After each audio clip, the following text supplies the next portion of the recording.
வண்ண தமிழழகு, அதை வாசிக்கும் போது அழகு, முத்துச்சரம் போலே அதை தொடுத்து வைக்கும் திறமழகு, சொல்லழகு பொருளழகு, செந்தமிழை செதுக்கையிலே செல்லும் மொழி நடை அழகு. எத்தனை தூரம் வந்தாலும் தெய்வானை மகளிர் கல்லூரி பேரழகு. உங்கள் அத்தனை பேருக்கு பணிவான அன்பு கலந்த விளக்கம். இந்த கல்லூரிக்கு நான் கிட்டத்தட்ட ஒரு 3வது முறையாக வரேன்னு நினைக்கிறேன். நிஷாவோட வந்தேன், அதுக்கு முன்னாடி ஒரு தடவை ஒரு நிகழ்வுக்கு வந்தேன், இப்போ 3வது முறையாக வர்றேன். எனக்கு ரொம்ப பிடித்த ஒரு கல்லூரிகளில் இந்த கல்லூரி ஒன்று. எதுக்கு காரணம்னா, ஒழுக்கமும் பண்பாடும் நிறைந்த கல்லூரியாக தெய்வானை மகளிர் கல்லூரி இருக்கு. அது பெரிய விஷயம். அதை விட ரொம்ப பெரிய விஷயம் எதுன்னா, தமிழ்நாட்டிலே நீங்கள் என்ன செக் பண்ணி பாருங்கள், நிறைய கிராமப்புறங்கள் இருந்து ஒரு நகர அமைப்பு இருக்குன்னா அது விழுப்புரம் மாவட்டம் தான். விழுப்புரம் மாவட்டத்தை சுற்றி கிராமம் தான் இருக்கு.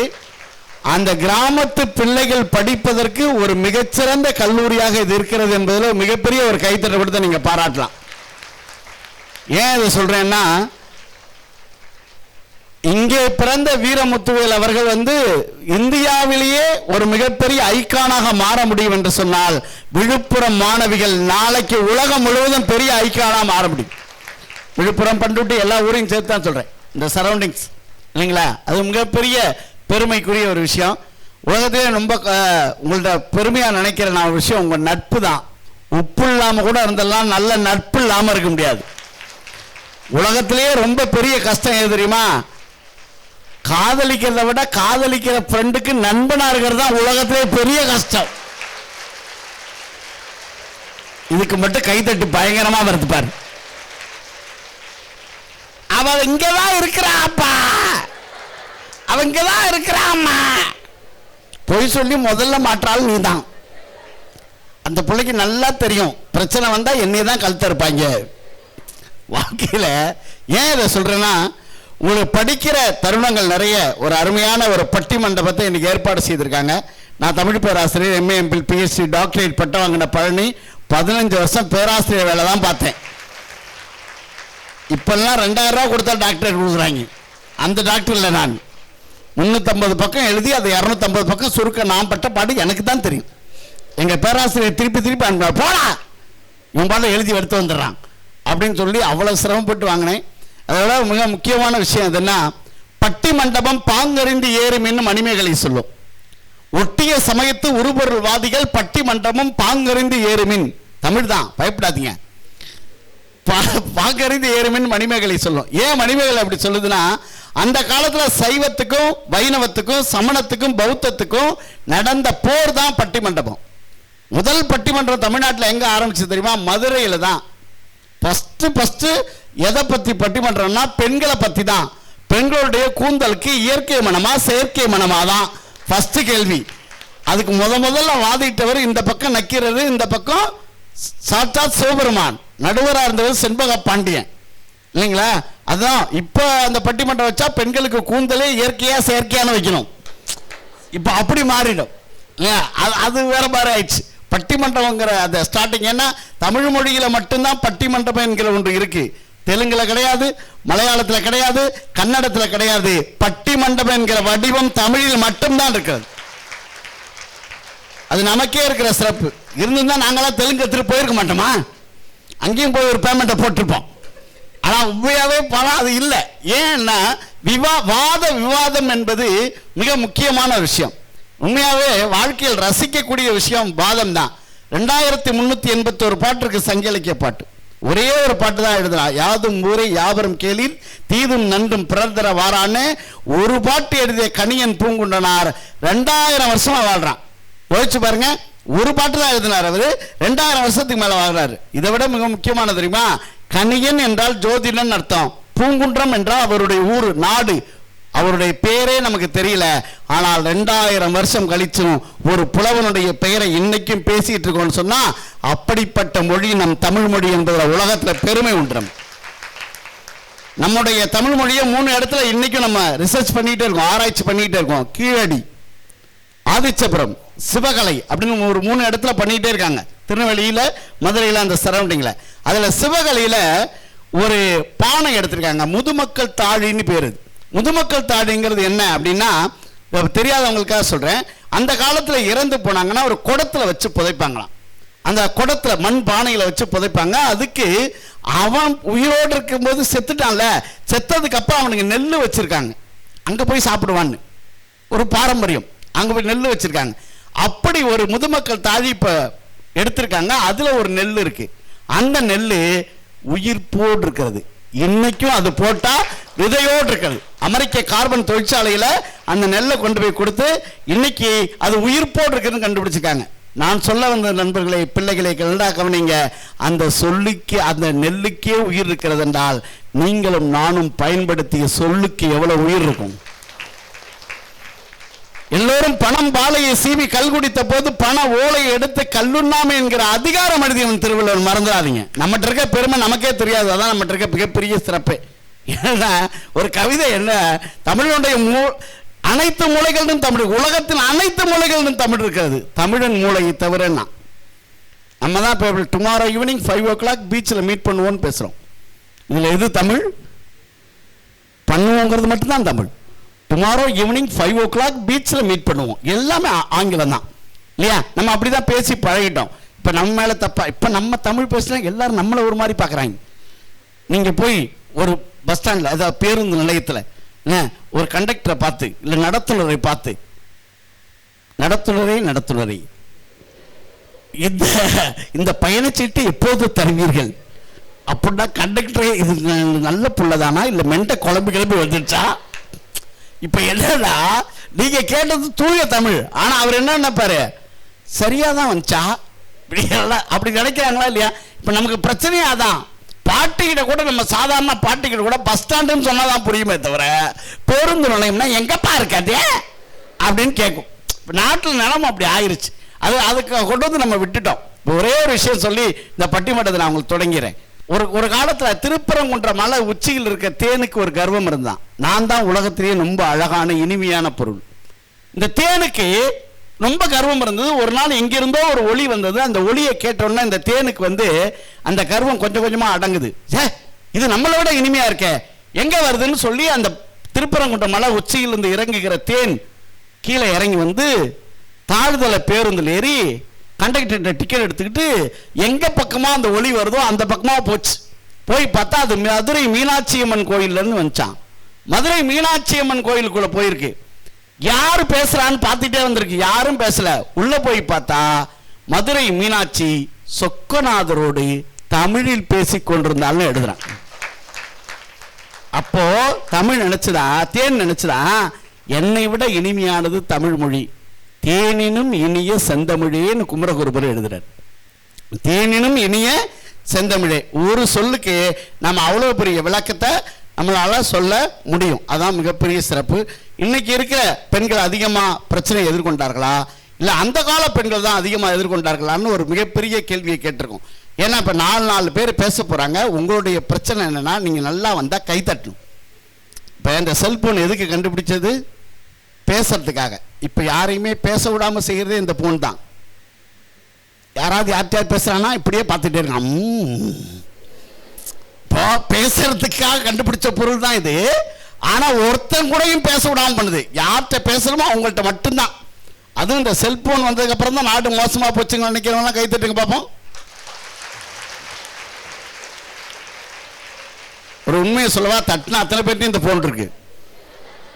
இது இல்லாம வெளியவும் போறதில்லை, எங்கேயும் போறதில்லை, எல்லா இடத்துக்கும் எடுத்து போறோம் வச்சுங்க. ஆனா உண்மை பேசுறதுக்காக கண்டுபிடிச்ச பொருள் தான். ஆனா நம்ம என்ன பண்ணிட்டோம், கருவிகளுக்கு அடிமையாக ஆரம்பிச்சிட்டோம் இல்லையா? கருவிகளுக்கு அடிமையாக ஆரம்பிச்சிட்டோம். அப்ப நம்மளோட என்ன பண்ணல, தமிழன் நிலத்தை 5ஆ பிரிச்சான். குறிஞ்சி முல்லை மருதம் நெய்தல் பாலை நிலத்தை 5ஆ பிரிச்சான். வீசுகின்ற காற்றை 4ஆ பிரிச்சான். வடக்கிருந்து வீசினால் வாடை, தெற்கிருந்து வீசினால் தென்றல், கிழக்கிருந்து வீசினால் கொண்டல், மேற்கிருந்து கோடை 4ஆ பிரிச்சான். இயல் இசை நாடகம் என்று முத்தமிழை 3ஆ பிரிச்சான். அகம் புறம் என்று வாழ்க்கையை 2ஆ பிரிச்சான். தமிழனுடைய வாழ்க்கையை அந்தி சாய்ந்தால் அகநானூறு, பொழுது விடிந்தால் புறநானூறு, அப்படி வாழ்ந்தவன் தான் தமிழன். ஆனால் ஒழுக்கத்தை மட்டும் ஒன்றாக வைத்தான். ஏன் ஒழுக்கத்தை மட்டும் ஒன்றாக வைத்தான் தெரியுமா? ஒழுக்கத்திற்காக எதை வேண்டுமானாலும் இழக்கலாம், ஆனால் எதற்காகவும் ஒழுக்கத்தை இழந்துவிடக் கூடாது என்று ஒழுக்கத்தை ஒன்றாக வைத்தவன் தமிழ். த ரியல் கேரக்டர் அப்படிங்கிறது மட்டும்தான் வாழ்க்கையில் மிக முக்கியமானது. ஒன்னே ஒன்று சொல்றேன், எல்லாருக்கும் ஒரு ரோல் நம்பர் இருக்கும் இல்லையா? நம்ம குழந்தையா பிறந்தப்போ ஒரு நம்பர் இருக்கு இருக்கா? நம்ம ஒரு ஹாஸ்பிட்டலில் நம்பர் கொடுக்குறானா? அதுக்கப்புறம் நம்ம வெளியில் வந்து ஸ்கூலில் சேர்ந்தவங்க நம்பர் கொடுக்குறாங்களா? அதுக்கப்புறம் நம்ம ஆதார் நம்பர் இருக்கா? ஏடிஎம் நம்பர் இருக்கா? எல்லாத்துலையும் நம்பர். ரேஷன் கார்டில் ஒரு நம்பர் இருக்கா? இப்போ நம்ம அடுத்தது இப்போ ஸ்கூலுக்கு வந்து இப்போ காலேஜுக்கு வந்துட்டீங்க, உங்களுக்கு ரிஜிஸ்டர் நம்பர்னு ஒன்று இருக்கும், ரோல் நம்பர்னு ஒன்று இருக்குது, எக்ஸாமினேஷன் நம்பர்னு ஒன்று இருக்கா? எல்லாமே நம்பராக இருக்குது. கடைசி வரைக்கும் இந்த நம்பர் வரும். எம்ப்ளாய்மெண்ட் எக்ஸாம்க்கு நம்பர் வரும் இல்லையா? நீங்கள் வேலைக்கு போனால் பதிவு எண் வரும். எப்போ நீங்கள் மெம்பராக மாறுவீங்க தெரியுமா? நம்பர் என்கிற அடையாளம் போய் மெம்பராக எப்போ மாறுவீங்க தெரியுமா? நீங்கள் யார் என்று இந்த பூமியில் நிரூபித்தால் நீங்கள் நம்பராக இருக்க மாட்டீர்கள், மெம்பராக மாறுவீர்கள். உண்மைதானே? அப்துல் கலாம் என்கிற ஐயாவுக்கு பேர், அவர் நம்பர், அவர் மெம்பர், இந்த உலகத்தின் அடையாளம். அப்ப அடையாளமாக நீங்கள் மாறாத வரை இந்த உலகத்தில் நீங்க என்ன பண்ண மாட்டீங்க, தெரியவே மாட்டீங்க. நம்பரா இருந்து நம்பராகவே போயிருவீங்க. அப்போ வாழ்க்கைங்கிறது அவ்வளோதான். அதனால மிக முக்கியமாக நீங்கள் தெரிஞ்சுக்க வேண்டிய ஒரு விஷயம், உங்களை கஷ்டப்பட்டு இங்கே அனுப்பியிருக்காங்க இல்லைங்களா? உலகத்திலேயே மிகப்பெரிய கஷ்டம். நீங்கள் இங்கே படிக்கிறதுக்கு யார் காரணம்? அல்லாஹ் காரணமா? இயேசுநாதர் காரணமா? இல்லை சூப்பர்மேன் காரணமா? அதெல்லாம் எனக்கு தெரியாது. ஆனால் காட்டிலும் மேட்டிலும் கஷ்டப்பட்டு உழைக்கிற உங்கள் அம்மா அப்பா தான் காரணம். அதில் எந்த மாற்று கருத்து இல்லை. இதெல்லாம் உங்கள் நம்பிக்கை, உங்கள் நம்பிக்கை, அதை நான் குறை சொல்ல. ஆனால் எல்லாத்தையும் தாண்டி யாரு? உங்கள் பேரண்ட்ஸ், ரியல் பேரண்ட்ஸ் உங்கள் முன்னாடி நிற்கிறாங்க இல்லையா, அவங்க தான் காரணம். அப்போ நீங்கள் படிக்க வேண்டிய விஷயத்தை மிக சரியாக படிக்கணும். அதில் எவ்வளோ சிக்கல் இருக்குன்னு இப்போ நம்ம பேச போகிறோம். நல்லா ரசித்து சிரிக்கலாம், ஒன்றும் தப்பு கிடையாது. நல்ல ஜோக் வந்தால் சிரிக்கலாம். அப்படியே ஜோக் சொன்னால் சிரிப்போம் சார், அந்த மாதிரி ரேஞ்சில் இருக்கீங்க நீங்கள், எனக்கு தெரியுது. ஜோக் சொன்னால் சிரிப்பாங்க சார். இப்போ நான் ஏதாவது சொல்லி நேரத்தை எடுத்து இந்த 4 பேரும் 8 பேரும் அது நம்ம வச்சிருந்தோம், அதை சொல்லிட்டார் அந்த ஆளு அப்படின்னு சொல்லாமல் என்ன, அதனால் இவங்களே பேசட்டும். இடையில நானும் சோக்குன்னு சொன்னால் சரிங்க. உண்மையாகவே நம்ம தம்பி ரொம்ப அருமையாக அரும்பாடுபட்டு இந்த அவர் பேர் என்ன, நம்ம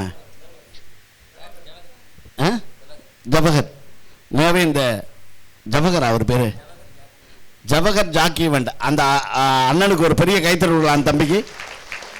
அதுக்கப்புறம் ரொம்ப அருமையாக அவர் தொகுத்து வழங்கினார் அப்படின்னு அவர் நினச்சிட்டு இருக்காரு.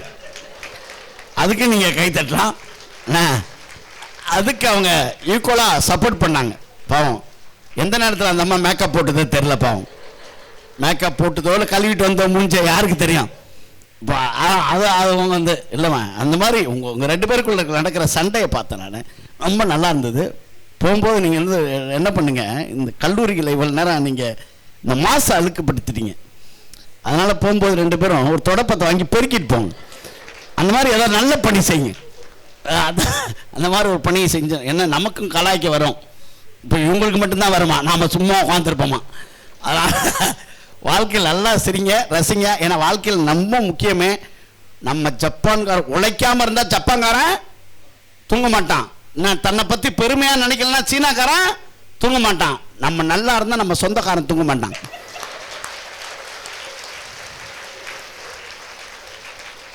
அவன் பிள்ளையா காலேஜில் படிக்குது, சீட்டு கிடைச்சிச்சா? தெய்வம் நம்ம காலேஜில் கிடைக்காதுன்னு சொன்னாங்களே, அவனுக்கு ஹார்ட் அட்டாக்கே வந்துடும். அந்த பொண்ணு வேலைக்கு போயிச்சா? நினைக்கவே இல்லையப்பா அப்படின்னு அவன் பிள்ளைய பார்ப்பான். நம்ம என்ன வாழ்க்கையில் ஒன்னே ஒன்று சொல்கிறேன், பெண் பிள்ளைகளுக்கு கணவனை விட முக்கியம் கல்வி. கணவனை விட முக்கியம் கல்வி. நீங்க யாரா இருக்கணும்னு இன்னொருத்தங்க தீர்மானம் பண்ணக்கூடாது. நீங்க தீர்மானம் பண்ணணும், நான் இப்படி இருப்பேன் அப்படிங்கறத தீர்மானிக்கிற இடத்துல நீங்க இருக்கணும்னா உங்கள் படிப்பு உங்கள் வாழ்க்கையை மேம்படுத்தும், உங்கள் கல்வி உங்களை மேம்படுத்தும், உங்கள் குடும்பத்தை மேம்படுத்தும். என் அப்பா யாரா வேணா இருக்கலாம், அவர் சாதாரண கூலி விவசாயியா இருக்கலாம், சாதாரண ஒரு டிராக்டர் ஓட்டுறவராக இருக்கலாம், எந்த கடை வச்சிருக்கா இருக்கலாம். என் அப்பா இன்ஜினியராக இருக்கலாம், டாக்டராக இருக்கணும், பெரிய பெரிய ஆளா இருந்தா தான் பெருமையா சொல்லணும்ல. எங்க அப்பா கூலி விவசாயம் தாண்டா செய்யறாருன்னு பெருமையா சொல்லு. அப்ப அவன் தான் பொண்ணு, அதுதான் பொண்ணு. என் அப்பா எந்த ரேஞ்சில் வேணா இருக்கலாம், அதை பெருமையா சொல்லுகிற என் அம்மாவையும் என் அப்பாவையும் நான் பெருமைப்படுத்தலாம், வேற யார் பெருமைப்படுத்துவா? அந்த இடம் உங்களுக்கு வர வேண்டும். அப்படிப்பட்ட இடத்துக்கு நீங்க வர வேண்டும் என்று வாழ்த்தி, மிக அற்புதமான வாழ்க்கையில ஒவ்வொரு இடத்தையும் நீங்கள் மிகப்பெரிய சாதனையாளராக மாற வேண்டும் என்று சொல்லி மிக அற்புதமான இந்த பட்டிமன்றத்தை தொடங்குறோம். ஆசிரியர் தின வாழ்த்துக்கள்னு இப்பதான் சொன்னான் மேடம் போது, ஆசிரியர் தினத்துக்காக இந்த பட்டிமன்றத்தை பண்றோன்னு.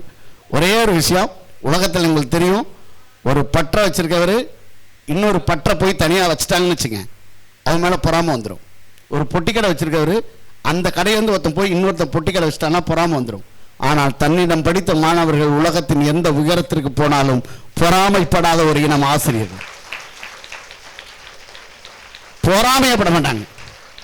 உலகத்தின் எந்த உயரத்துக்கு போனாலும் சரி, அவன் மிகப்பெரிய ஆளா வந்தா ஆசிரியர் சந்தோஷப்படுவார். அதான் மிக முக்கியமான விஷயம். அப்படிப்பட்ட ஆசிரியர் தினத்தில் உங்களை எல்லாம் வணங்கி, இங்க அற்புதமான கிஷானிகா உண்மையாகவே 3rd இயர் மைக்ரோபயாலஜி பயோகெமிஸ்ட்ரி ஸ்ரீலங்காவிலிருந்து வந்திருக்கு இந்த பொண்ணு. நம்முடைய தாயகம்னு சொல்லுவாங்க ஸ்ரீலங்காவை, என்ன அந்த ஸ்ரீலங்காவிலிருந்து வந்திருக்க பொண்ணு அந்த கால பெண்களேன்னு பேசுறதுக்காக வர்றாங்க. உங்கள் பலத்த கரவசங்க மத்தியில் நல்லா கைத்தட்டுங்க.